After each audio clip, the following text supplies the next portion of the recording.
The unexpected letter.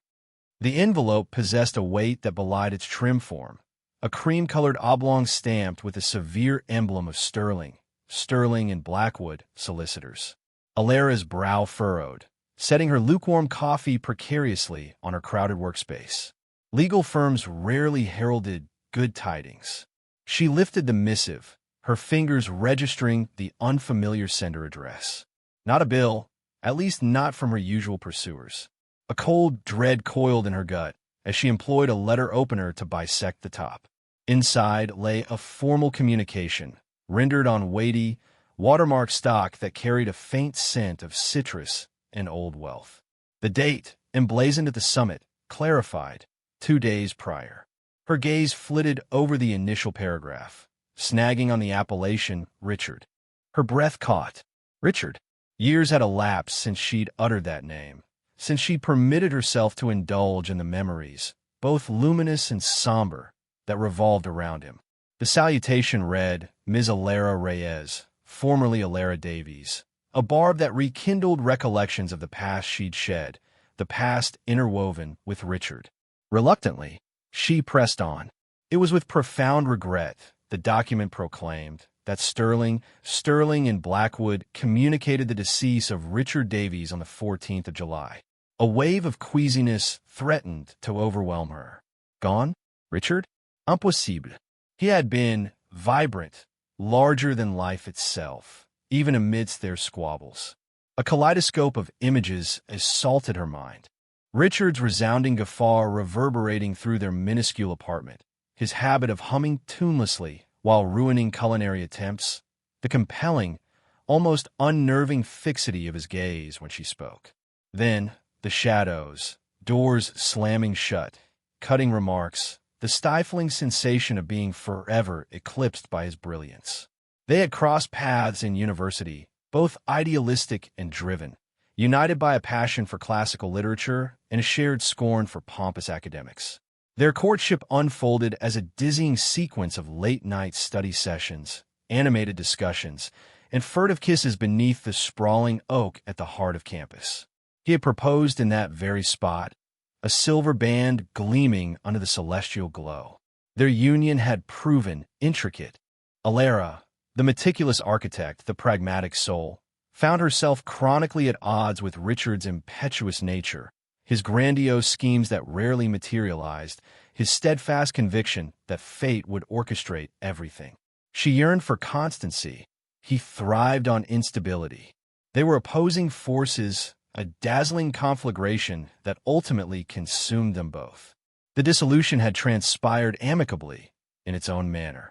They had both conceded that separation was their only viable course, that their destinies were diverging too drastically to ever converge. No rancor, no indictments, merely a muted sadness that a thing of beauty had been extinguished. Since signing the papers, they had remained estranged. And now he was no more. Alara fought back tears, her fingers trembling as she resumed reading. The subsequent paragraph commenced with last will and testament. Her pulse hammered against her ribs. Why would Isabel mention her? They possessed no shared assets, no binding ties. Unless, had he never sought another union? The query arose unbidden, a fleeting sensation she couldn't fully articulate. She devoured the paragraph, her eyes widening in incredulity. It stipulated that Richard Davies bequeathed to her, Alara Reyes, née Alara Davies, his entire estate, encompassing a holding identified as Oak Haven Manor, situated in Yorkshire, England. Oak Haven Manor? It was unfamiliar to her. Richard had never hinted at owning a manor, much less one nestled in England. He had always projected the image of someone of modest means. Alara had encountered his parents only sparingly, and they had struck her as utterly ordinary, middle-class individuals. The letter proceeded to detail the specifics of the bequest, the judicial protocol she would need to adhere to, and the contact details from Mr. Bartholomew Sterling, the firm's senior partner and the executor of Richard's testament. Alara scanned the paragraph concerning Oak Haven Manor again, her thoughts careening. A manor in England. It sounded ripped from the pages of a Gothic romance, incongruous with the life of Richard Davies. Or, perhaps incongruous with the Richard Davies she believed she had deciphered. She shoved away from her desk, the chair screeching against the floorboards. She needed locomotion to grapple with this unfathomable revelation. She traversed the limited expanse of her flat, the letter clenched in her grasp like a tether. Could it be an error? An elaborate jest?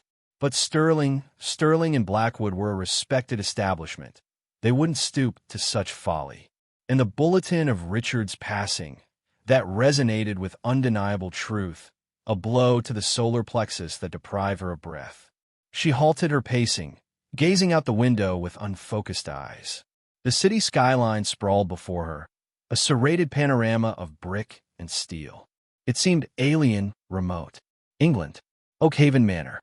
The words echoed in the chambers of her mind, a tantalizing summons to a life she could scarcely fathom. Who was Richard truly? Had she ever genuinely understood him? This clandestine manor, this veiled existence, it felt akin to unearthing a hidden chamber within a domicile she presumed she knew intimately. What other secrets had he guarded? A wave of enervation washed over her. She collapsed back in her seat, the letter drifting onto the desktop. She felt a bizarre medley of bereavement, bewilderment, and a tentative glimmer of excitement. No, not excitement. Inquisitiveness. An overwhelming, nagging inquisitiveness to expose the truth about Richard, about Oakhaven Manor, about the trajectory his life had followed after their parting. She retrieved the letter and reread the contact particulars from Mr. Bartholomew Sterling. She craved answers. She needed to ascertain why Richard had bestowed upon her this preposterous inheritance. With a sigh, she reached for her phone and punched in the digits emblazoned on the letter. The line rang several times before a crisp, British voice responded. Sterling, and Blackwood. How may I direct your call? I'd like to speak with Mr. Bartholomew Sterling, if possible. My name is Alara Reyes. It concerns the estate of Richard Davies. A fleeting silence ensued. One moment, Ms. Reyes. I'll ascertain if Mr. Sterling is free. Alara held her breath, her heart drumming fiercely. This was it, the inaugural plunge into the unknown. After what felt like an epoch, the voice returned. Ms. Reyes, Mr. Sterling is available. I'll connect you. A click, superseded by another voice, deeper and more sonorous than the first. Alara Reyes? Thank you for calling. I anticipated your call. Mr. Sterling, Alara managed, her voice betraying a slight tremor. I received your communication. Regarding Richard. Yes, a most regrettable incident. Richard was a singular gentleman. Alara felt a prickle of annoyance at the understatement. I'm still struggling to digest everything. The manor. I'm at a loss. I wasn't even aware Richard possessed property in England. Indeed, Oakhaven Manor has been in the Davies lineage for generations. Richard inherited it upon the passing of his father. But why would he bequeath it to me? We were divorced ages ago. Mr. Sterling paused briefly. That, Ms. Reyes, is a question I am unqualified to answer definitively. Richard was a multifaceted individual, given to atypical resolutions. However, his will articulated his desires unequivocally. He wished for you to inherit his entire estate. There must be some misunderstanding, Alara pressed. Surely there are other kin? A wife? Offspring? There exists a cousin, Bartholomew Davies. He was disappointed, to put it mildly. But Richard's will was meticulously crafted and legally unassailable. As for a wife or children, no. Richard remained unmarried and without issue. Alara felt a twinge of something indistinct. Relief? Melancholy? Irrelevant. She needed to concentrate on the practical aspects. What transpires now? What am I expected to do? The initial step is to ascertain your willingness to accept the inheritance, Ms. Reyes. Oakhaven Manor, while steeped in history, necessitates substantial maintenance. There are also ancillary considerations. Ancillary considerations? Alara queried, her brow knitting together. Yes, Richard, in his magnanimity, had taken in several children. They presently reside at Oakhaven Manor. Children? Richard? The man incapable of sustaining a potted plant had foster children? The revelations continued to mount. Children, Alara echoed, her tone flat. How many children? 7, Ms. Reyes. 7 children. A house full of secrets. The satnav's calm voice directed Alara off the A3 and onto a narrow, winding lane. Hedgerows, thick with blackberries and the scent of damp earth, crowded the car. Sunlight dappled through the canopy of ancient trees, painting shifting patterns on the dusty track. As she rounded a final bend, Oak Haven Manor rose before her, an imposing silhouette against the bruised plum sky. It wasn't the quaint, chocolate box cottage she'd half expected. This was a statement in stone, a Gothic behemoth of turrets and gables, its gray facade softened by clinging ivy and the blush of late afternoon light. Gargoyles leered from the eaves, and mullioned windows stared out like watchful eyes. A long, sweeping drive led up to the massive oak doors, their iron hinges thick with rust. Alara parked her rental car, a small, silver hatchback that looked absurdly out of place against the grandeur of the house. She cut the engine, and the sudden silence was broken only by the distant bleating of sheep and the rustle of leaves. A knot of apprehension tightened in her stomach. This was real. Richard's secret life, manifested in stone and silence, stretched before her. She climbed out, the gravel crunching under her shoes. As she reached the front door, it swung inward with a groan, revealing a tall, thin boy standing in the shadowed hallway. He couldn't have been more than 16, with a sharp, intelligent face framed by a curtain of dark hair that fell just above his eyes. He was dressed in a worn gray sweater and jeans, his arms crossed defensively. "You must be Alara," he said, his voice low and guarded. "I'm Leo." Alara extended her hand. "It's nice to meet you, Leo." He didn't take it. His eyes, the color of dark chocolate, scanned her face, assessing. Mr. Bartholomew wasn't able to make it. He sends his apologies. "That's fine," Alara said, feeling a flicker of annoyance. So, Richard's cousin was already washing his hands of the situation. "I spoke with the solicitor, Mr. Abernathy. Abernathy told us you were coming." Leo stepped back, allowing her entry. "Come in." The hallway was vast and dimly lit, lined with portraits of stern-faced men and women in elaborate costumes. The air was thick with the scent of beeswax polish and something else, something indefinably musty, like old paper and forgotten dreams. "This place is impressive," Alara said, trying to keep her voice even. "It's old," Leo replied, his tone flat, "and needs a lot of work." From somewhere deeper within the house, a burst of music erupted. A discordant melody played on what sounded like a very out-of-tune piano. Leo winced. "That'll be Maya." He led Alara down the hallway, past a towering grandfather clock that ticked with a slow, deliberate rhythm. They entered a large, cluttered room that seemed to serve as both living room and library. Bookshelves lined the walls, overflowing with volumes of all shapes and sizes. A worn Persian rug covered the floor, and mismatched armchairs were scattered around a crackling fireplace. The source of the musical assault was a girl sitting at an ancient upright piano. She was small and delicate, with long, dark hair that cascaded down her back. Her fingers danced across the keys with surprising agility, despite the instrument's obvious shortcomings. As they entered, she stopped playing abruptly, her cheeks flushing crimson. "Maya, this is Alara," Leo said, his voice softening slightly. Maya ducked her head in a shy greeting. "Hello." Before Alara could respond, a small figure detached itself from one of the armchairs. It was a girl, no older than 10, with bright, inquisitive eyes and a cascade of fiery red hair. She was clutching a well-worn copy of Alice in Wonderland. "Are you going to sell the house?" she asked, her voice sharp and direct. Leo sighed. "Chloe, that's not polite." "It's a valid question," the girl, Chloe, insisted, her gaze fixed on Alara. I don't know yet," Alara admitted, feeling increasingly overwhelmed. "I just arrived. I need to figure things out." A crash from the hallway made them all jump. A boy with tousled brown hair and a mischievous grin stood in the doorway, surrounded by a pile of scattered building blocks. He was holding a contraption made of cardboard tubes and rubber bands. Some.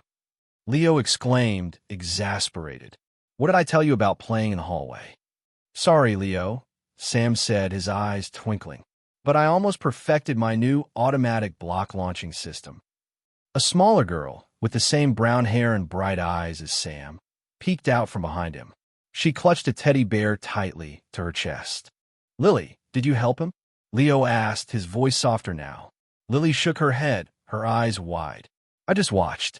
Another boy, who appeared to be about 12, stood hesitantly at the back of the group. He was pale and thin, with large, anxious eyes that seemed to absorb everything around him. He shifted from foot to foot, his hands clasped tightly together. That's Ben, Leo said, nodding towards the boy. Ben offered a small, tentative smile. Suddenly, a small, whimpering sound came from behind the sofa. A tiny boy, no older than 5, crawled out, his face streaked with tears. He ran to Leo and buried his face in his leg. Noah had a bad dream, Leo explained, gently stroking the boy's hair. It's okay, Noah. It's okay. Alara stared at the assembled children, her mind reeling. 7 of them. 7 lives that Richard had been responsible for. 7 secrets he had kept from her. The weight of it all pressed down on her, heavy and suffocating. Right? She said, her voice barely a whisper. 7. Leo looked at her, his expression unreadable. Yes. 7. Are you going to leave? Richard's legacy. The library, normally Chloe's refuge, felt oppressive. Sunlight, fractured by the stained glass windows, illuminated dancing dust, each mote a tiny ghost of moments lost with Richard. Huddled together on a sprawling chaise, the children presented a tableau of anxiety and sorrow. Even Leo, typically a pillar, betrayed a telltale tremor in his jawline.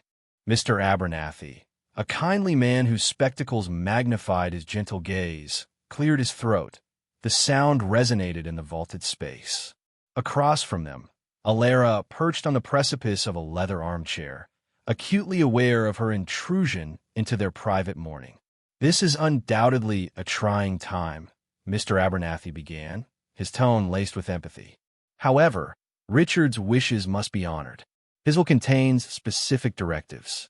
He opened a hefty, aged document, its parchment pages whispering of history.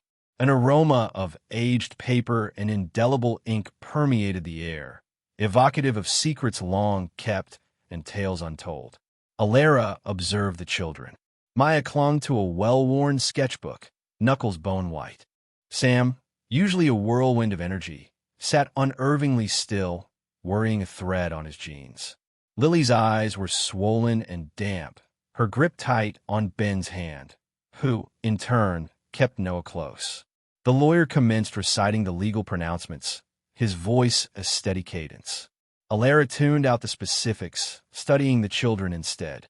They listened with rapt attention, absorbing each syllable as if it held a fragment of Richard himself. The document delineated the dispersal of Richard's estate. Investments, holdings, accounts, all designated for the upkeep of Oakhaven Manor and the children's welfare.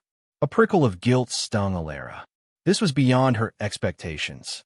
She had envisioned a modest bequest, a trinket or a small fund, not this profound responsibility. Then came the clause that stole her breath. Lastly, Mr. Abernathy announced, his inflection shifting subtly. Richard stipulates that, in the event of his demise, the care and guardianship of his wards shall be entrusted to Ms. Alara Reyes. Silence descended, punctuated only by the measured ticking of a grandfather clock echoing from the hall. Alara felt as if plunged into frigid water. She gaped at Mr. Abernathy, her thoughts scattering. Me? She breathed, barely audible. He nodded, his expression sympathetic. Indeed, Ms. Reyes. It is Richard's express desire. He adjusted his glasses. He deemed you the most suitable person to guarantee their enduring happiness and safety. Alara glanced at the children, their eyes reflecting a mix of hope and disbelief. Leo, however, remained unmoved, his stare unwavering. Maya broke the silence. You? But you've only just arrived. Her voice was thin and uncertain. Richard, he spoke of you on occasion, Chloe murmured, emerging from her habitual quiet. He thought you had a good heart. Sam, pragmatic as ever, chimed in. Does this mean we can stay? Lily squeezed Ben's hand tighter, her gaze pinned on Alara, awaiting her verdict. Ben, looking pale and fretful, regarded Alara with a hopeful trepidation. Sensing the changed atmosphere, Noah whimpered and burrowed into Ben's side. A wave of panic threatened to drown Alara. She was ill-equipped for this. Motherhood was foreign to her. She barely knew these children. Her life was charted for career advancement, autonomy, a meticulously crafted independence. Now, she faced the sudden responsibility for 7 orphan souls, residing in a decaying estate she'd just learned existed. I don't know what to say, she stammered, feeling utterly lost. Leo finally spoke, his voice laced with suspicion. So, you'll just abandon us then? Like everyone else? His words struck Alara like a blow. The accusation vibrated in the air. She recognized the pain in his eyes, the fear of desertion mirroring the anxieties etched on the younger children's faces. No, she declared, her voice gaining unexpected strength. No, I won't abandon you. She met each child's gaze in turn. She saw raw vulnerability, surprising resilience, and a silent plea for connection. She recalled Richard, a man she believed she knew, a man who had secretly dedicated his life to these children. She recalled his generosity, his empathy, his steadfast devotion to their well-being. I don't know if I'm the right person for this, she confessed, her voice tinged with uncertainty. But I promise you, I will do everything in my power to honor Richard's wishes. I will do everything I can to ensure you're all safe and cared for. A collective exhalation swept through the room. Even Leo seemed to soften, a spark of hope flickering in his expression. Mr. Abernathy offered a genuine, reassuring smile. That is all Richard ever desired, Ms. Reyes. He had faith in you. He hesitated, then added, there will be legal complications. Richard's cousin, Bartholomew, has already indicated his intention to contest the will and liquidate the property. But we shall confront them together. Alara nodded, feeling a surge of resolve she hadn't realized she possessed. She was ignorant about raising children, managing a household, navigating legal skirmishes. But she couldn't turn her back on these kids. She owed it to Richard, and she owed it to them. As the children began to whisper amongst themselves, a fragile sense of optimism taking root in the library, Alara couldn't suppress a sense of trepidation about her new reality. This was more than an inheritance. It was a legacy. Richard's testament to compassion, a mission she was now entrusted to continue. It was a daunting prospect, but as she observed the children, their faces alight with a tentative trust, she knew there was no turning back. This improvised family, forged from loss and circumstance, was now her charge, and she would exert every effort to safeguard them. The arrival of Bartholomew. Hardly had the dust settled from the solicitor's departure when a far more flamboyant vehicle ground its way up the drive. A sleek, black bullet of a car, its tinted windows rendered it lightless and menacing. It purred with tightly leashed power, a jarring intrusion to Oak Haven's familiar chorus of aged timbers. Alara, in the middle of a pathetic attempt at puppetry for 6-year-old Maisie, a dish towel her only prop, straightened, a cold dread settling in her stomach. Ever watchful, Leo had already descended the porch steps, his face a study in contained fury. The driver's door released with a hushed click, and a figure unfolded, arrogance practically rolling off him in waves. Bartholomew Ainsworth, a walking advertisement for affluence, from the carelessly knotted silk scarf at his throat to the flawlessly buffed Italian leather of his loafers. Sculpted hair defied the breeze, and a smile, too perfect to be genuine, showcased unnaturally white teeth. Oak Haven, he drawled, his voice surprisingly resonant. Such a rustic affectation. Richard's taste was always unconventional. He appraised the house with undisguised scorn, his gaze snagging on a tendril of ivy clinging to the aged stone. Abutum laspit idevaja. Alara hurried down the steps, positioning herself as a buffer between Ainsworth and Leo, who looked ready to dismantle him. Mr. Ainsworth, she stated, keeping her tone neutral. Ay melare reyes. We anticipated your arrival. Bartholomew's smile widened, but remained a purely cosmetic exercise. Ms. Reyes, Richard's companion. How intriguing. He let the word linger, a subtle barb. Though, I suppose Richard did have a soft spot for the unorthodox.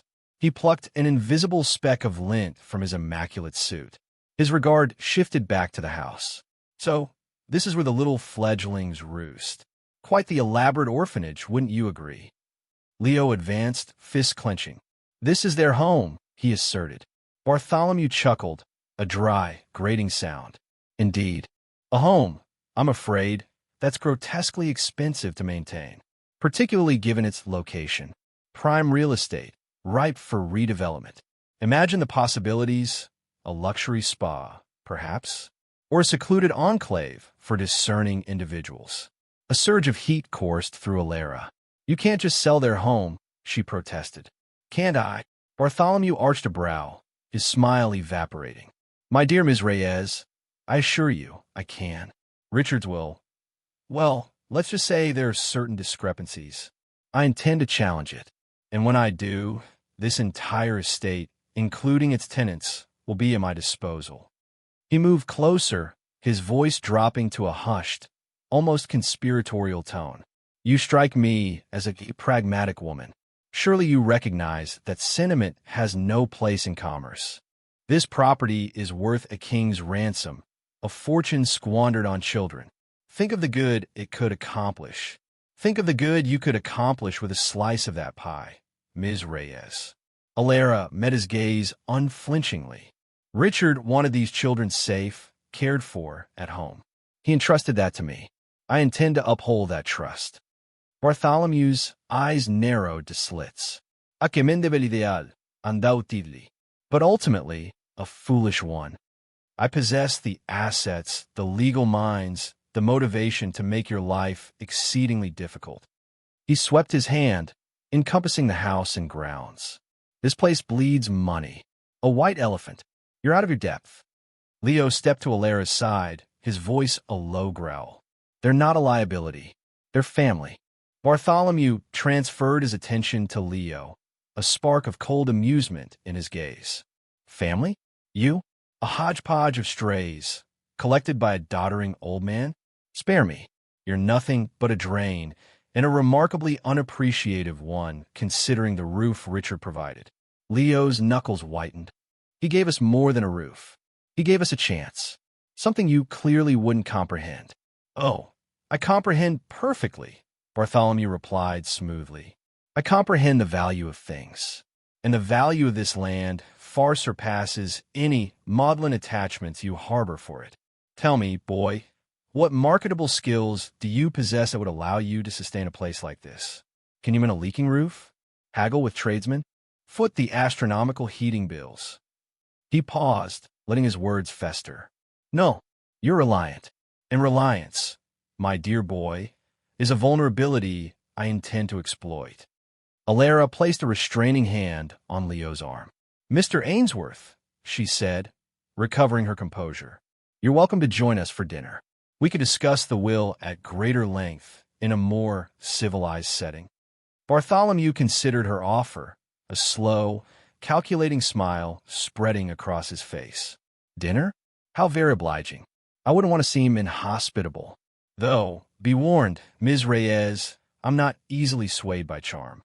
He cast a sidelong glance at Leo, a predatory glint in his eye, or by intimidation. As Bartholomew followed Alara toward the house, Leo remained on the porch, his gaze locked on the obsidian sedan parked on the drive.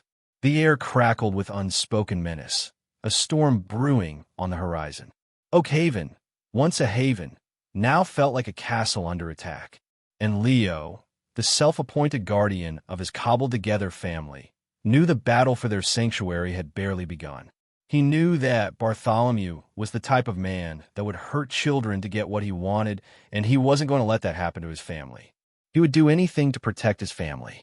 Inside, the younger children watched from behind the curtains, their expressions a blend of apprehension and curiosity. Maisie, still gripping her dish towel puppet, tugged at Alara's skirt. "Is he going to take our house?" she whispered, her voice thin with fear. Alara knelt, cupping Maisie's small hands in hers. "No, darling," she reassured, forcing a smile. "We won't let him." But as she met Maisie's trusting gaze, she couldn't dispel the gnawing fear that she had just pledged a promise she might not be able to keep. Bartholomew Ainsworth was a force to be reckoned with, and Oak Haven, with its unconventional family and dilapidated facade, was a dangerously exposed target. Unraveling secrets. The aroma of aged paper and bygone pipe smoke permeated Richard's study, a forbidden chamber to Alara throughout their marriage. He'd always been an enigma, his privacy guarded by a quiet resolve she'd mistaken for detachment. Now, surrounded by the vestiges of his existence, a sharp pang of remorse pierced her, regret for her past unwillingness to truly see him. Mr. Abernathy, Richard's solicitor, had urged this immersion. "It's where he kept his heart," he'd said, his voice tinged with an unexpected tenderness. "You might discover some truth there, Alara. About him, the children, everything." Sunlight streamed through the leaded panes, igniting a flurry of dust motes. Shelves swelled with books, well-worn classics, histories, memoirs, a collection vastly richer and more eclectic than she'd ever attributed to Richard. A weighty desk of oak dominated the space, its surface a chaotic landscape of documents, writing instruments, and peculiar trinkets. Alara gingerly lifted a framed photo. It captured Richard in unguarded mirth, ringed by children. Leo, absent his usual glower, rode his shoulders. Maya, eyes alight with mischief, wove a blossom into his hair. Even the littlest ones, Finn and Chloe, beamed, their tiny hands reaching. It was a tableau of sheer, unaffected delight, a dimension of Richard she'd been blind to. He appeared radiant, honestly radiant. She chose another image, then another. Each revealed a different facet of Richard's life with the children, crafting a snowman in the frosty yard, narrating tales by a crackling hearth, celebrating birthdays with homely cakes and awkwardly adorned gifts. These moments were interspersed with juvenile artwork, painstakingly preserved and exhibited with evident affection. 1. A crayon rendering by unsteady fingers portrayed Richard as a caped crusader, his fabric billowing in a gust of wind. Scrawl beneath was, "To Richard, the best dad ever. Love, Sam." Alara's throat constricted. "Dad?" she breathed, the word catching like a sob.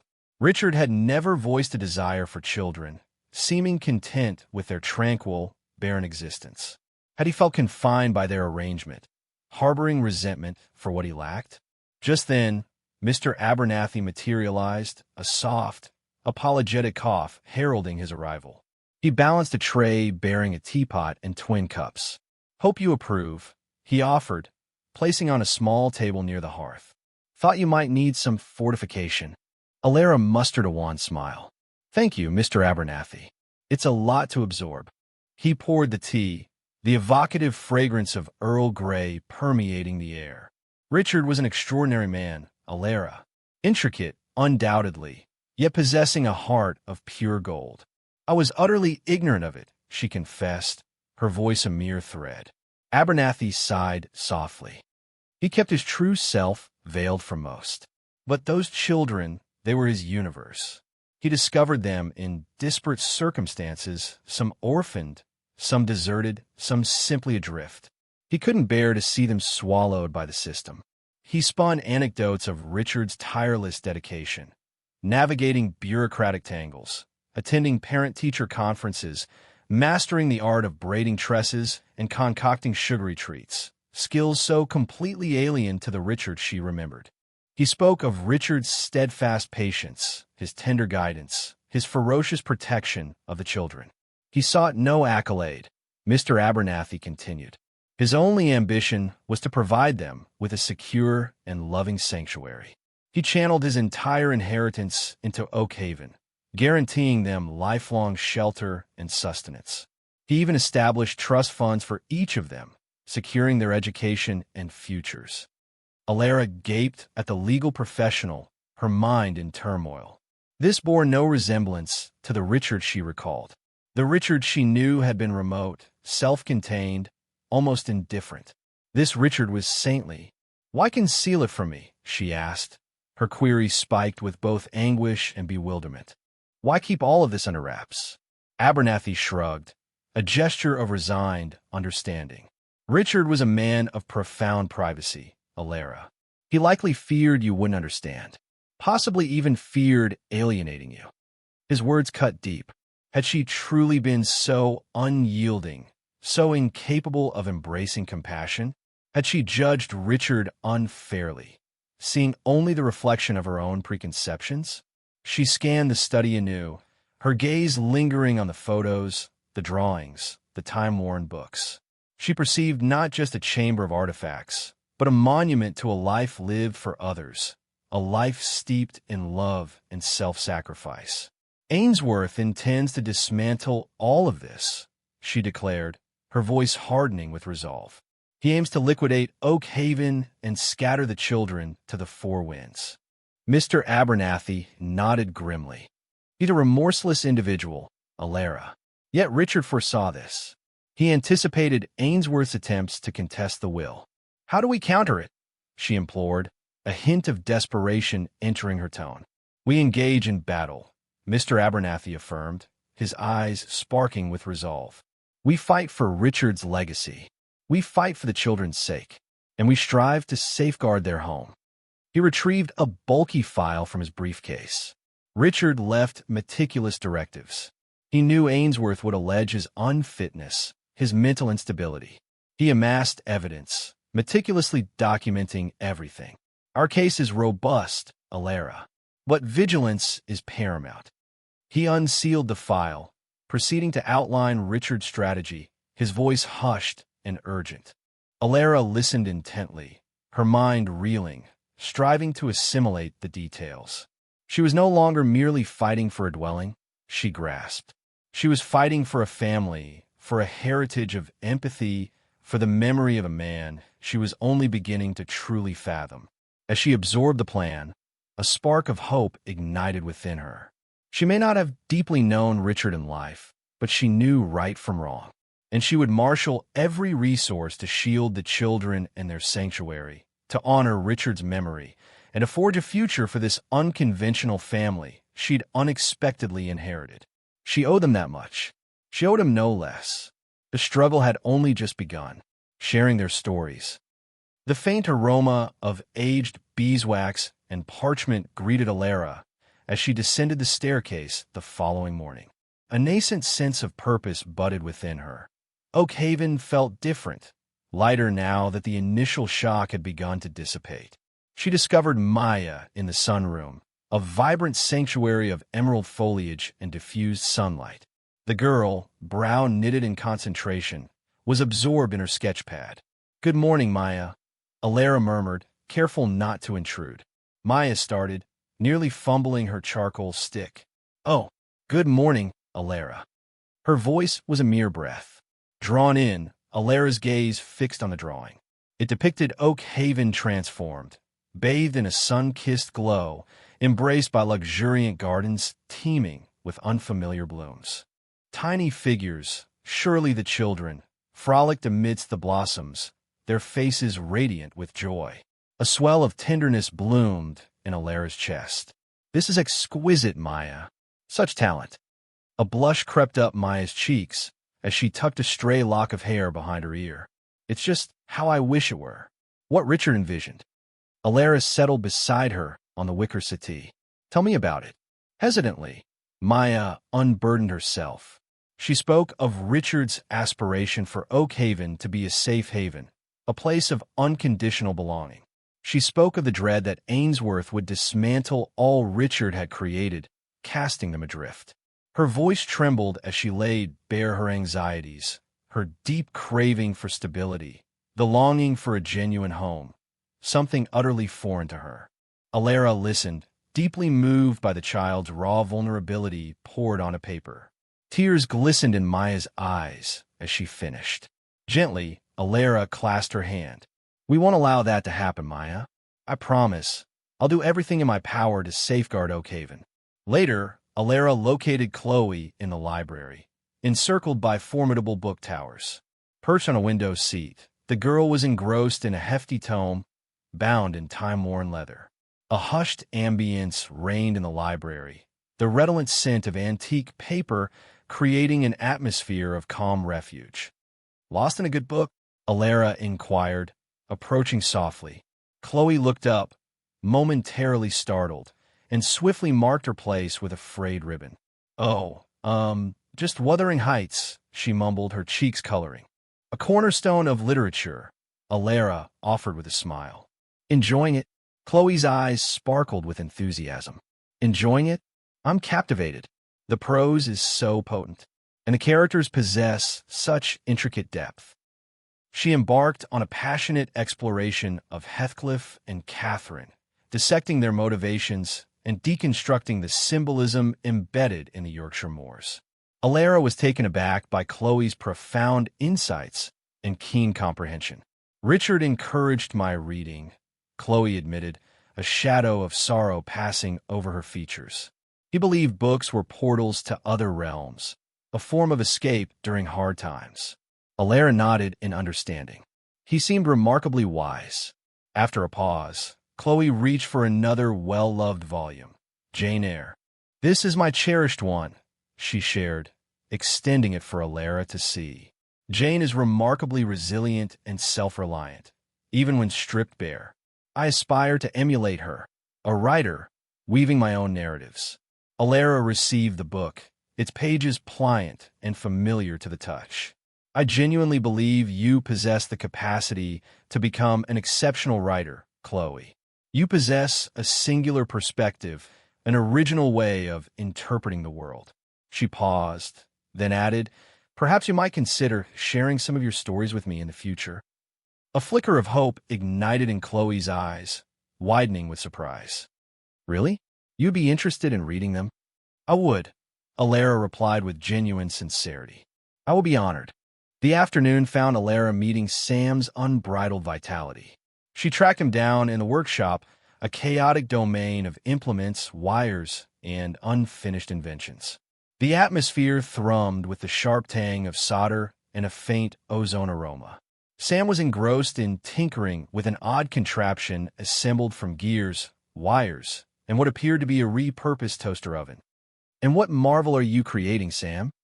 Alara asked, striving for a light tone. Sam flashed a grin, his eyes shining with animation. "It's a sonic screwdriver. Well, more or less. It's a multi-tool, actually. It can tighten bolts, sever wires, and, with any luck, eventually unlock doors." Alara arched an eyebrow, her interest piqued. "Unlock doors? What manner of doors?" "Oh, any kind, really. But mostly the locked variety," Sam responded with a shrug. He grabbed a time-worn lock and held the device against it. Accompanied by a whirring sound and a scattering of sparks, the lock clicked open. "Impressive," Alara remarked, genuinely astonished. "That's truly remarkable, Sam." Sam beamed, pleased with the praise. "Richard was a huge help with this. He always maintained I had a talent for unraveling puzzles." He lifted a small, exquisitely carved wooden bird. "He gifted me this. Said it was to remind me that even the most unassuming concept can soar." Alara scrutinized the bird, marveling at its meticulous detailing. "He must have truly believed in you, Sam." "He did," Sam replied, his voice softening with remembrance. "He believed in each and every one of us. That's precisely why we are compelled to safeguard Oak Haven. It transcends being merely a house. It's our anchor." His gaze dropped suddenly, and he scuffed at a loose wire on the floor. "Sometimes I fear I lack the necessary intelligence to contribute. I'll sabotage everything with one of my insane schemes." Alara knelt beside him, laying a comforting hand on his shoulder. "Never entertained such a notion, Sam. Your ingenuity and creativity constitute a precious gift. And even if circumstances occasionally deviate from our plans, that's perfectly acceptable. We will navigate it together. As twilight descended, Alara occupied the porch swing, observing the sunset as it brushed the firmament with vibrant gradients of tangerine and lavender. The words exchanged with Maya, Chloe, and Sam reverberated within her mind. She had perceived their fears, their aspirations, their distinctive personalities. They were far from mere children. They were unique individuals, each possessing a personal narrative to impart, each deserving of affection and protection. A sudden surge of resolve washed over her. She would not stand idly by while Ainsworth snatched this away from them. She would not permit Richard's legacy to be extinguished. She would rally for these children, for Oak Haven, for the nascent family they were gradually forging. The path forward loomed daunting, but she was not isolated. She had 7 potent reasons to persevere, 7 compelling reasons to nurture hope and place her faith in the enduring resilience of the human heart. Doubts and decisions. The morning following her solemn pledge arrived not with trumpets, but a jarring clamor. A septet of youngsters, each a bundle of insistent needs, swarmed the kitchen before Alara could even think about caffeine. Practical Maya was already in a silent tug-of-war with a chuckling Chloe over a bread crust, while usually reticent Sam tapped out a frantic tattoo on the counter with his pencils. Clinging to Alara's jeans, Leo, the baby of the brood, bleated for juice, and the twins, Noah and Natalie, waged a wordless but ferocious battle for dominance over the cereal box, their eyes locked in a laser-like glare. Daniel, the eldest, remained aloof, a brooding presence near the doorway, observing the pandemonium with world-weary eyes. Armed with a flimsy shopping list and a rising tide of apprehension, Alara felt adrift. Richard had orchestrated mornings with such effortless grace, a calm command that seemed to infuse the very walls. By contrast, she felt like a novice attempting to tame a hydra. Toast blackened, juice splattered.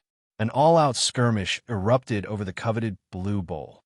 By the time the yellow school bus wheezed its way down the driveway, Alara was a frayed wreck, leaning against the cool countertop, cradling a tepid mug. She mustered a feeble wave as the kids piled aboard, their faces a blend of anticipation and trepidation. Daniel offered a clipped nod, a flicker of concern in his gaze. A profound quiet descended in their wake. Alara drifted through the vacant rooms, gathering up abandoned toys and cast-off garments. Oak Haven, usually buzzing with life, echoed with emptiness. She gazed out at the sweeping grounds, the immaculate lawns, the ancient oaks standing guard. A beautiful haven, yes, but could she truly offer the solace and constancy these children craved? Sleep that night provided no sanctuary. She dreamt of standing trial in a cold, echoing courtroom, facing a row of implacable judges. Bartholomew Ainsworth watched from the sidelines, a cruel smile playing on his lips.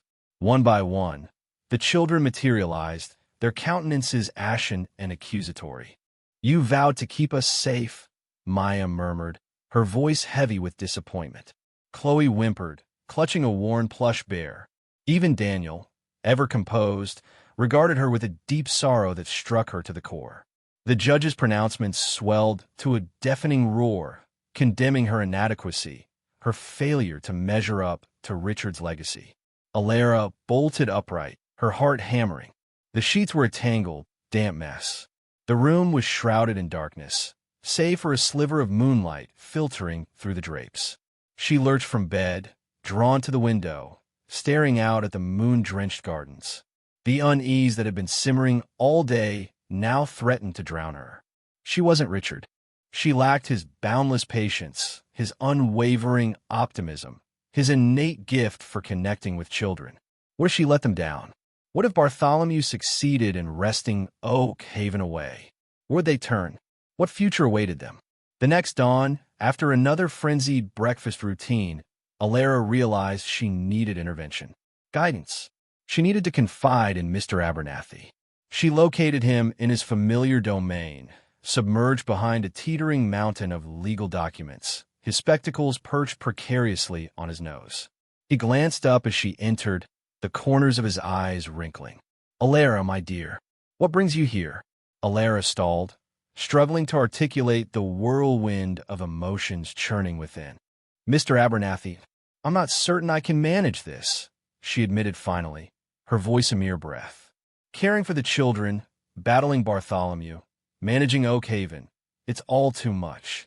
I'm not Richard. I doubt my own strength." Mr. Abernathy leaned back, his expression pensive. "Richard placed immense trust in you, Alara. That's why he bequeathed you this responsibility." "But why single me out?" Alara queried, frustration sharpening her tone.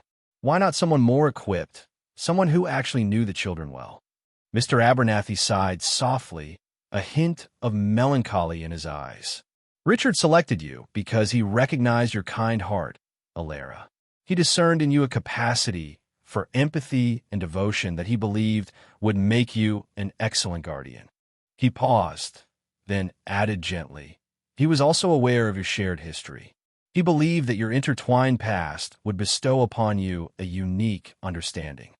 Alara frowned slightly. "Our history was complex," she conceded. "We were young, impetuous, we erred. Everyone stumbles, Alara," Mr. Abernathy responded gently. "The crucial thing is to glean wisdom from those stumbles. Richard never ceased caring about you, even after your paths diverged. He always admired your fortitude, your tenacity. He was confident in your ability to surmount any obstacle." Alara averted her gaze, a flood of contradictory feelings washing over her. Richard's faith in her was simultaneously reassuring and daunting. She yearned to believe in herself, to fulfill his expectations. Yet, the lingering doubts whispered insidious questions. "Bartholomew is hell-bent on seizing Oak Haven," she stated, shifting the focus. "He believes he can strong-arm me into surrendering. But I won't permit it. I pledge to safeguard the children." Mr. Abernathy nodded approvingly. "That's the spirit, Alara. Don't allow him to intimidate you. He's a cunning businessman, but fundamentally a poltroon. He relies on fear and coercion to get his way." He reached into his desk and produced a hefty file. "I've been compiling information regarding Bartholomew's dealings. He's not quite the paragon he pretends to be." Alara's eyes widened perceptibly. "What are you implying?" Mr. Abernathy offered a knowing smile. "Suffice it to say, Bartholomew harbors a few dark secrets, and I intend to expose them until he relinquishes his claim on Oak Haven." He extended the file to her. "Peruse this carefully, Alara. It will provide you with a clearer understanding of your adversary. And bear in mind, you're not facing this battle alone. I'm here to assist you at every juncture." As Alara departed Mr. Abernathy's office, a spark of resolution ignited within. The journey ahead would be arduous, but she refused to yield. She bore a duty to the children, to Richard's memory, to her own sense of self-worth. She would confront her misgivings, overcome her anxieties, and fight for Oak Haven with every fiber of her being. Building trust. The first week had been a blur of tear-streaked faces and hesitant questions, a minefield Alara navigated with a shaky map. Now, a fragile truce seemed to have settled over Oak Haven. The children weren't exactly welcoming her with open arms, but the suspicious glances had lessened, replaced with a cautious curiosity. Alara knew she had a long way to go, but she was determined to earn their trust, one small step at a time. She started with Lily. Alara noticed the way the girl moved, a grace that belied her quiet nature. One afternoon, she found Lily in the music room, painstakingly practicing a ballet routine. The worn wooden floor creaked under Lily's bare feet as she leaped and twirled, her brow furrowed in concentration. Alara leaned against the doorway, watching. "That's beautiful, Lily." Lily startled, her face flushing. She stumbled, nearly losing her balance. "I didn't see you there." "Sorry, I didn't mean to intrude," Alara said softly. "I was just admiring your dancing." Lily self-consciously smoothed down her leotard. "It's nothing, really." "Nothing?" It looked pretty impressive to me. Is that for recital? Lily shook her head. Just practicing. It helps me think. Alara nodded, remembering her own days of escaping into art. Do you mind if I watch for a bit? I used to take ballet a long, long time ago. Lily's eyes widened slightly. Really? Really? I wasn't very good, but I loved it. Alara smiled. Maybe I can even offer some constructive criticism. A tiny smile flickered across Lily's face. Okay, she whispered. For the next hour, Alara watched Lily dance, offering gentle suggestions about posture and technique. She remembered enough of her own training to be helpful, pointing out a slightly drooped shoulder or a missed beat. Lily, surprisingly, seemed to relax under Alara's guidance. Her movements became more fluid, more expressive. The tension in her face eased. When Lily finally stopped, breathless and flushed, Alara clapped. That was amazing, Lily. You have real talent. Lily ducked her head, a shy smile playing on her lips. Thanks, Alara. That night, Alara found herself drawn to the soft glow emanating from the library. Inside, Ben and Noah were curled up on the oversized armchair, their eyes glued to a well-worn copy of The Hobbit. Mrs. Higgins had already prepared them for bed, but they were clearly seeking comfort in the familiar story. Mind if I join you? Alara asked, leaning against the doorframe. Noah, ever the most openly affectionate, immediately scrambled over, patting the seat next to him. Read to us, Alara, please. Ben, more reserved, simply nodded, his eyes fixed on the page. Alara settled into the chair, the scent of old paper and beeswax polish filling her nostrils. She began to read, her voice low and soothing. As she read, she noticed Noah snuggling closer, his small hand finding hers. Ben, though still seemingly absorbed in the book, unconsciously leaned against her arm. The weight of their trust, so fragile and new, settled on Alara's heart. She stumbled over a word, distracted by the warmth of Noah's small hand in hers. She looked down at his face, his dark lashes resting on his cheeks, and felt a pang of tenderness she hadn't anticipated. When she finished the chapter, Noah was fast asleep, his head resting on her lap. Ben, though still awake, looked drowsy. Thank you, Alara, he murmured, his voice barely audible. You're welcome, Ben, she whispered back. Good night. Carefully, she scooped Noah in her arms, surprised by how light he was. Ben followed her upstairs, and together they tucked Noah into his bed. Alara lingered for a moment, watching the boys sleep. In the dim light, they looked so vulnerable, so innocent. A fierce protectiveness welled up inside her. The next day, Alara found Leo polishing his motorbike in the garage. He was meticulous, his movements precise and careful. She knew he was the most guarded of the children, the one who viewed her with the most skepticism. She approached him slowly, not wanting to startle him. That's a beautiful bike, Leo. Leo glanced up, his expression unreadable. It's just transportation. It looks like more than that, Alara said. It looks like something you take pride in. Leo shrugged, turning back to his work. It was my dad's. Alara nodded, understanding dawning. I see. She paused, choosing her words carefully. Leo, I know you're protective of the others. He didn't respond, but she saw his shoulders tense. I understand why, she continued. You've been looking after them for a long time, haven't you? Leo finally looked up, his eyes narrowed. Someone has to. I know, Alara said softly, but you don't have to do it alone anymore. He scoffed. Easy for you to say. You haven't been here 5 minutes. That's true, Alara admitted. But I'm here now, and I'm not going anywhere. I know I can't replace your parents or Richard, but I want to help. I want to be a part of this family. Leo remained silent for a long moment, his gaze fixed on the engine. Finally, he spoke, his voice low and rough. You don't know what you're getting into. Maybe not, Alara said, but I'm willing to learn, and I'm willing to fight for what's right. For you, and for the others. He looked at her then, really looked at her, his eyes searching hers. Bartholomew Ainsworth isn't going to just give up. He wants this place, and he'll do anything to get it. I know, Alara said, her voice firm, but we'll fight him, together. Leo hesitated, a flicker of hope flickering in his eyes. Why are you doing this? Alara met his gaze, her heart open. Because you all deserve a home.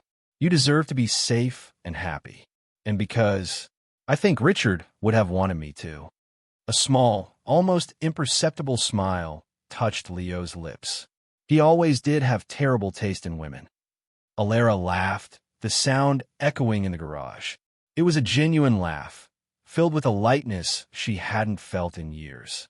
Hey, I heard that. Leo chuckled, shaking his head. Just don't make promises you can't keep. I won't, Alara said, her voice sincere. I promise. As she walked back to the house, Alara felt a sense of purpose she hadn't known she was missing. The road ahead was still uncertain, filled with challenges and obstacles. But she wasn't alone anymore. She had a family now, an unconventional, chaotic, but undeniably loving family. And she would do everything in her power to protect them, to build a home where they could all belong. Bartholomew's scheme. Golden light slanted across Oak Haven's immaculately kept grounds as a dark, luxurious vehicle ground its way up the drive. Leo, as usual watching from the porch swing, recognized the car instantly, a prickle of unease running down his spine. Bartholomew. His jaw hardened. No need for Alara's earlier caution. Trouble had indeed arrived. Inside, Lily's latest culinary experiment, lavender cookies, perfumed the air. Alara patiently guided Noah through a particularly naughty brain teaser, while Ben, lost in his own world, was constructing a blanket and pillow bastion in the corner. It was a haven, a sanctuary she was fiercely determined to defend. Leo's piercing whistle cut through the domestic tranquility, a prearranged signal the others knew well. A wave of resignation washed over the room. Company, he stated, his tone devoid of inflection. Alara's shoulders tightened almost imperceptibly. She forced a reassuring smile for the younger ones. Let's see who's visiting. By the time they reached the hallway, Bartholomew was already advancing into the entry, a severe-looking woman with a rigidly styled bob haircut and an unervingly bright smile in tow. She clutched a leather portfolio as if it were a shield. Alara, my dear, Bartholomew boomed, his voice thick with insincerity. So fortunate to find you. I wanted you to meet Ms. Davies from Prestige Properties. She's simply captivated by the house. He gestured expansively, a predatory gleam in his eyes. Ms. Davies offered a perfectly manicured hand, her smile fixed. A delight, a truly remarkable estate. There's been considerable interest, you know. Her gaze flickered over the children, a fleeting expression that was impossible to decipher. Leo moved forward, a quiet but definite bulwark. Interest in what, specifically? Bartholomew gave a grating chuckle. Why, the property, of course, Leo. Ms. Davies is a realtor. She's here to gauge its potential value. Alara's anger began to simmer. Bartholomew, we've discussed this. Oak Haven is not for sale. Oh, but darling, surely you can be reasonable, he said, his tone patronizing. This place is far too large, too burdensome for you to handle. Think of the maintenance, the taxes. You're simply not equipped, Alara. I'm only suggesting a pragmatic solution. He turned to Ms. Davies. Shall we commence the tour? The West Wing is particularly breathtaking, wouldn't you agree? He steered her toward the sweeping staircase, pointedly ignoring Alara. Leo's fist clenched. Alara laid a hand on his forearm, a silent plea for calm. She faced Bartholomew, her voice even and firm. You will not show this house without my consent. This is my home and the children's. You have no authority. Bartholomew halted, his smile fading. His eyes narrowed, the veneer of politeness cracking. Don't be absurd, Alara. You're playing pretend. This little game will conclude, one way or another. Either you cooperate, or matters will become uncomfortable. He continued the tour with Ms. Davies, their voices echoing through the house. Alara watched them go, her heart racing. This wasn't just a legal disagreement. It was a calculated assault. He was trying to frighten her, to wear down her resolve. Later, after the children were asleep, Alara found herself in Richard's study, the weight of her responsibilities heavy on her shoulders. The room, usually a refuge, felt stifling. She picked up a photograph from the desk. Richard, grinning, surrounded by children at a summer picnic. His enduring mark. The prospect of forfeiting Oak Haven, of violating his faith in her, was devastating. Her phone vibrated, signaling an incoming text. It was from Mrs. Higgins, the town librarian, a kind soul. "Alara, dear, have you seen the town forum? There's quite a flurry of discussion about you." Puzzled, Alara opened her laptop and navigated to the local online board. Her blood turned to ice. The heading screamed, "New Guardian at Oak Haven. Cause for concern?" The posts were anonymous, but their orchestrated nature was clear. They questioned her fitness, her intentions, even digging into her past. One post hinted that she was only after Richard's fortune. Another suggested negligence, citing an unidentified source claiming to have observed the children looking disheveled and unsupervised. Alara felt a wave of nausea crest over her. Bartholomew. He was fighting dirty, poisoning public opinion, setting the community against her. He was trying to isolate her, to destroy her reputation. Leo materialized in the doorway, his expression grave. "I saw the forum," he said. "It's all fabricated. He's trying to make me appear unfit," Alara said, her voice wavering. "To take the children away." Leo crossed the room and placed a reassuring hand on her shoulder. "He won't succeed. We won't let him." The following morning, Alara resolved to confront Bartholomew directly. She located him at the local coffee shop, his habitual haunt, sipping an espresso and holding court with a cabal of local businessmen. She walked directly to his table, ignoring the surprised stares of the other patrons. "Bartholomew," she declared, her voice clear and unwavering. "We need to talk." He looked up, a flicker of amusement dancing in his eyes. "Alara, darling, what an unexpected delight. Join us." He gestured toward an unoccupied chair. "No, thank you. I prefer to be blunt. I know you're behind the posts on the town forum. I know you're attempting to discredit me." Bartholomew feigned innocence with practiced ease. "My dear Alara, I have no comprehension of what you're implying. I'm a businessman, not a purveyor of gossip." "Don't insult my intelligence," Alara shot back. "You want Oak Haven, and you're prepared to stoop to any level to acquire it. But you underestimate me. I will not be intimidated. I will not yield. I will safeguard those children, and I will oppose you at every turn." She leaned closer, her voice dropping to a near whisper. "Richard may be departed, but his legacy endures, and I intend to uphold it. You may have wealth, Bartholomew, but I possess something you don't, a family." She straightened up and left, leaving Bartholomew speechless, his face a rigid mask of barely suppressed rage. Stepping into the sunlight, Alara felt a surge of resolve. The battle lines had been drawn, and she was ready for war. A day of fun and games.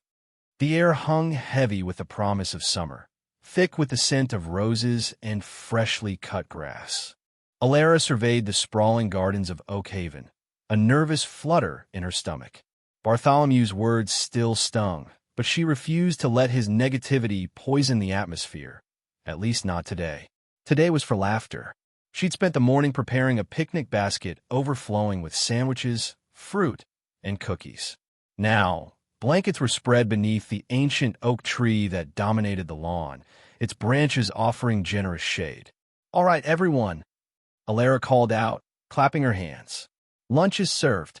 Noah, clutching his worn teddy bear, was the first to arrive, his eyes wide with anticipation. Lily and Sam followed close behind, their usual bickering momentarily forgotten in the face of promised treats. Chloe, her nose buried in a book, trailed reluctantly, while Ben hovered at the edge of the group, his gaze darting nervously. Leo, as always, kept his distance, standing near the porch, his arms crossed. Maya sat beside him, sketching in her notebook, seemingly oblivious to the activity. Alara knew she had to bridge the gap, to show them that she wasn't going anywhere. "Come on, Leo, Maya," she said, her voice gentle. "There's plenty for everyone." Leo remained unmoved, but Maya looked up, a flicker of curiosity in her eyes.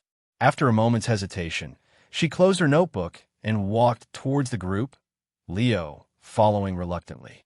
The initial awkwardness slowly dissipated as they tucked into the food.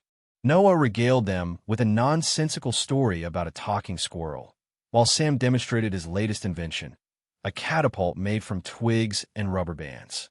Chloe, surprisingly, joined in the conversation, sharing a funny anecdote from one of her books. Even Ben offered a shy smile. Alara watched them, a warmth spreading through her chest. This was what it was all about, creating moments of joy, of normalcy, amidst the uncertainty.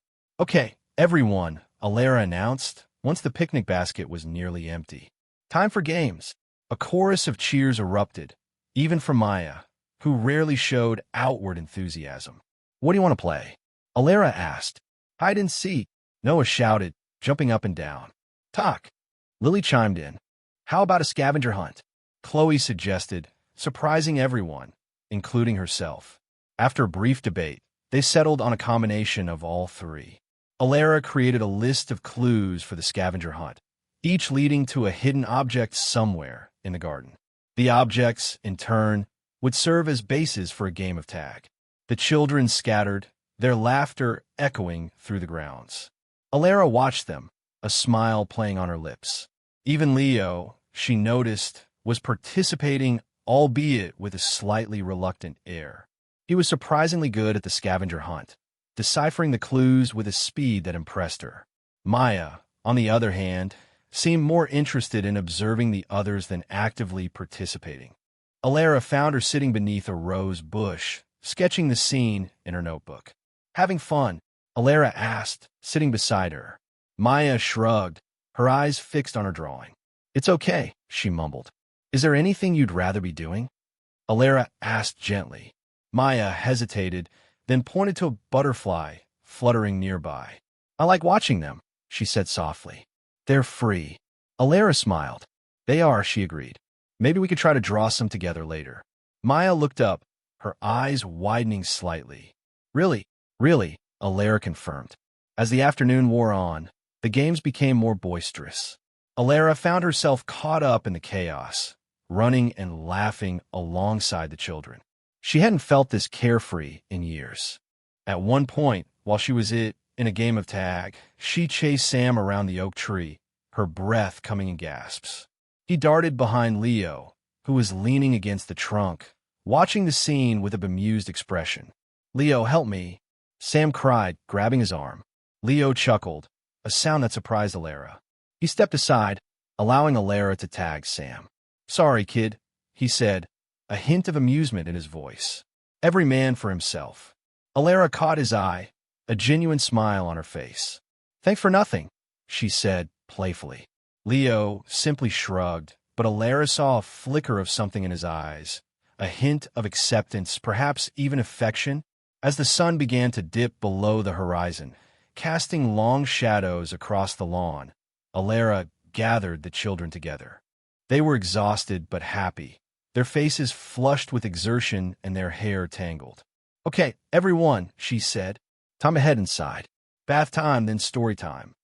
A collective groan went up, but there were no real complaints.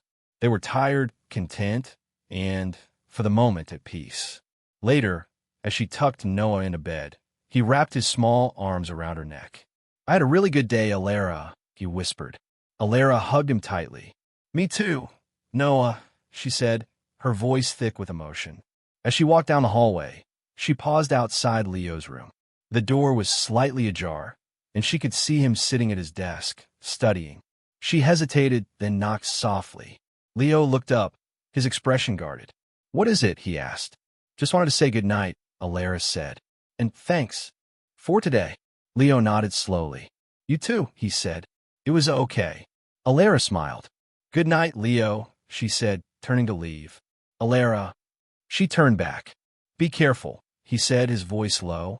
"Bartholomew, he won't give up easily." Alara met his gaze, her heart swelling with gratitude. "I know," she said. "But neither will I."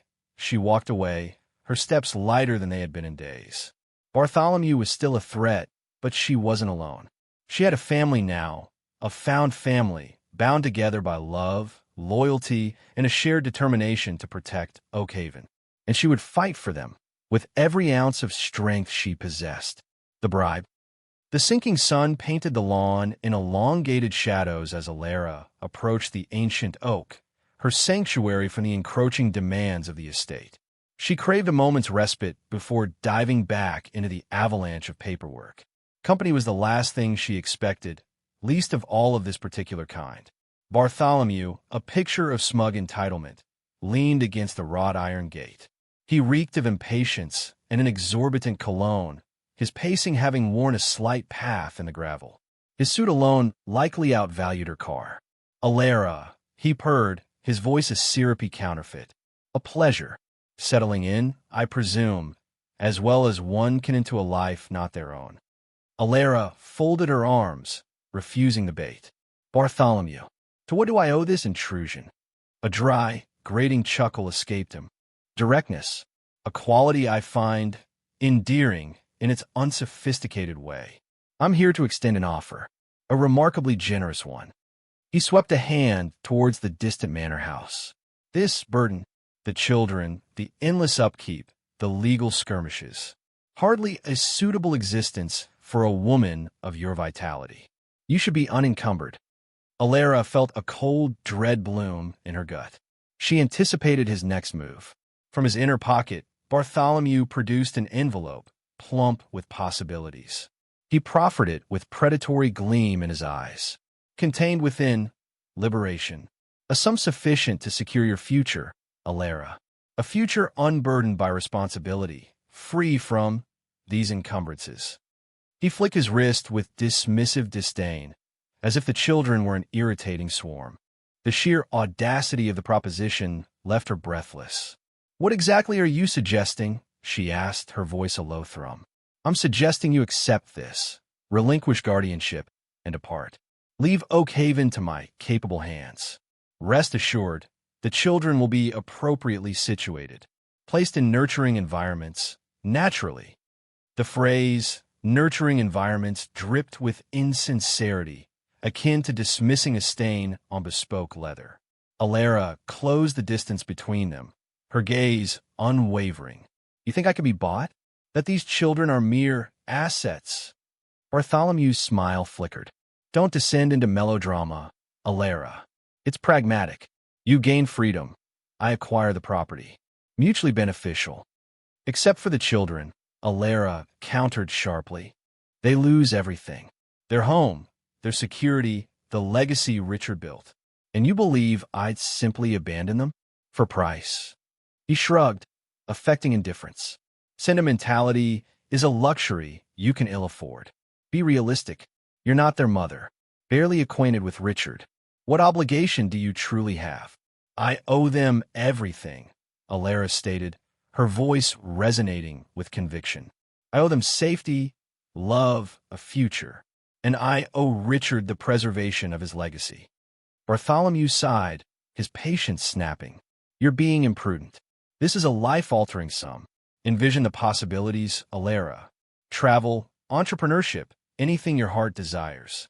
And you would forfeit it all for these foundlings. They are not foundlings, Alara's voice amplified. They are children. My family. I will not be bought. I will not be cowed. And you will not come near them. She seized the envelope. Without hesitation, she tore it, the expensive paper yielding with a satisfying rip.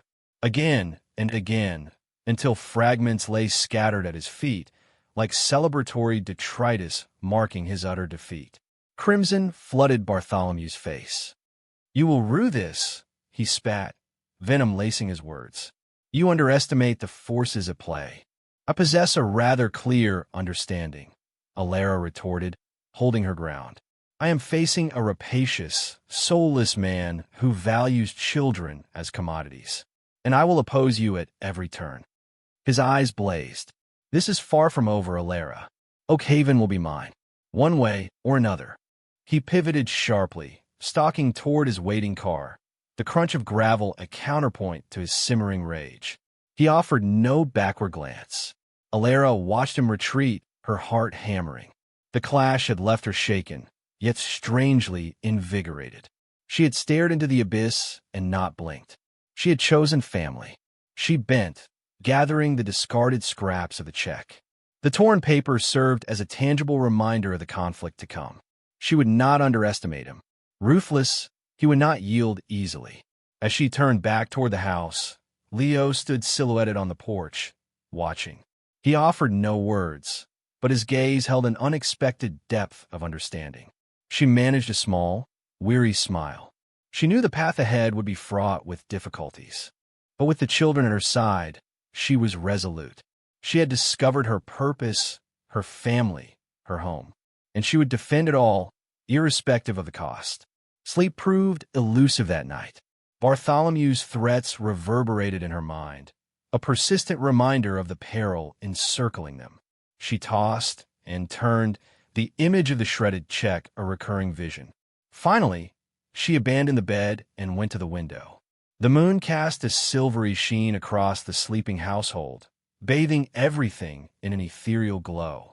From behind closed doors, she heard the rhythmic breathing of the children, a comforting symphony of innocence and vulnerability.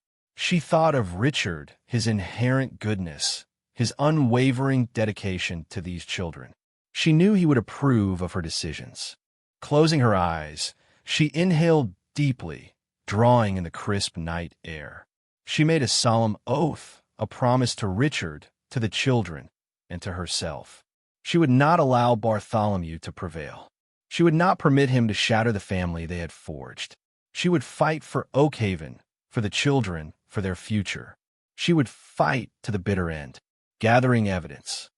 The Grand Library at Oakhaven, normally a haven of quiet study, hummed with apprehension.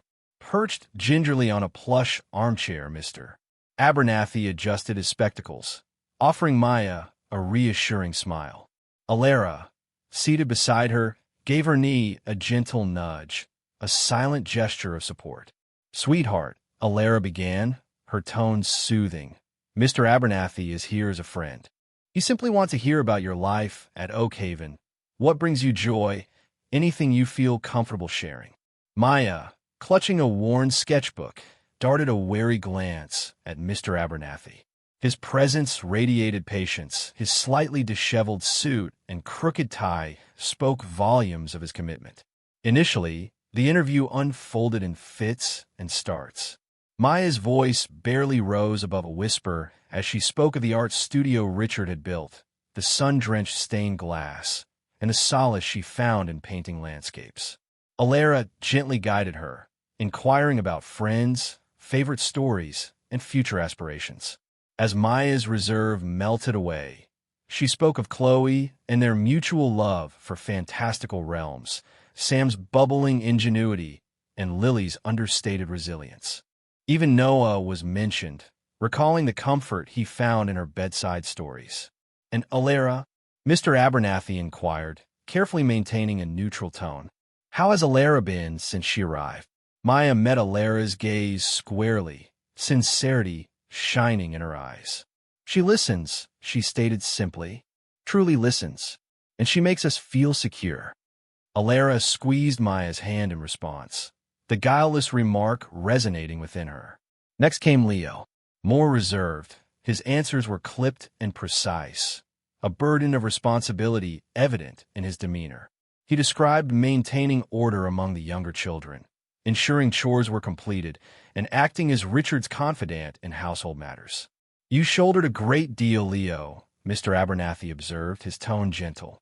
"Richard must have placed immense trust in you." Leo nodded, his facade briefly softened. "He did. He taught me a lot." Asked about Alara, Leo's initial skepticism lingered. He acknowledged her efforts to care for them, to familiarize herself with their routines, yet a shadow of uncertainty clouded his eyes. "She's trying," he allowed, "but it's different. Richard was Richard."